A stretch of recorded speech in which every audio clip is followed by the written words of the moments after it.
নমস্কার বন্ধুরা, লক্ষ্মী কুটিরের রান্নাঘরের পক্ষ থেকে সবাইকে অনেক অনেক স্বাগত জানাই। আমরা আবার একটা নতুন রেসিপি নিয়ে এসেছি, সেটা হলো ঝিঙে পোস্তর পাতুরি। তার মধ্যে পটল ছিল কিছুটা, ভেজে আগে রেখেছি, ওর সঙ্গে মিশিয়ে দেবো। এই পটল কয়েকটা দিয়ে দেবো এই পাতুরির সঙ্গে, আগেই ভেজে রেখে দিয়েছি। আর ঝিঙেটা আমরা কেটে তেলে দিয়ে একটু ভেজে নেব। ভেজে না, এটা একটু মজবে, জল একটু মজিয়ে নেব, দেখতেই পাচ্ছেন। আর পোস্তটা বেটে রেখেছি, পোস্ত লঙ্কা কাঁচা লঙ্কা বেটে রেখেছি, এটা দিয়ে ওই পাতুরিটা তৈরি করব। তার সঙ্গে এই পটল কটাও দিয়ে দেবো। আপনারা দেখতে থাকুন। ঝিঙে পোস্তর পাতুরি। পোস্তটা দিয়ে দিয়েছি,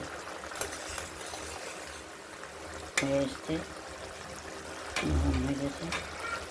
একটুখানি পর তারপর দেখাচ্ছি।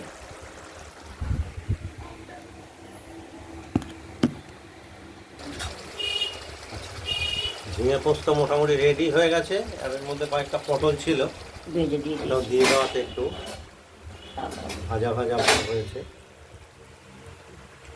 আমরা নামিয়ে ফেলছি। ঝিঙে পোস্ত আমাদের রেডি।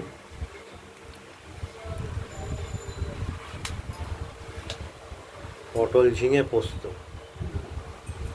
কয়েকটা পটল দেওয়াতে ওই ঝিঙে পটল পোস্ত হয়ে গেছে। দেখছেন, এটা এই পর্যন্তই। আপনারা বাড়িতে ট্রাই করবেন, আর কেমন হলো একটা কমেন্টসে জানাবেন। যেহেতু পটল দেওয়া হয়েছে, তো পটল আর ঝিঙে দিয়ে বানাবো, ঝিঙে দেওয়া হয়েছে। কি হয়েছে? পটল ঝিঙের পোস্ত পাতুরি। আজ এই পর্যন্তই। ভালো থাকবেন, সুস্থ থাকবেন, আর আমাদের চ্যানেলটাকে একটু লাইক করে দেবেন, আর কমেন্ট সাবস্ক্রাইব করে রাখবেন চ্যানেলটাকে। আজ এই পর্যন্ত।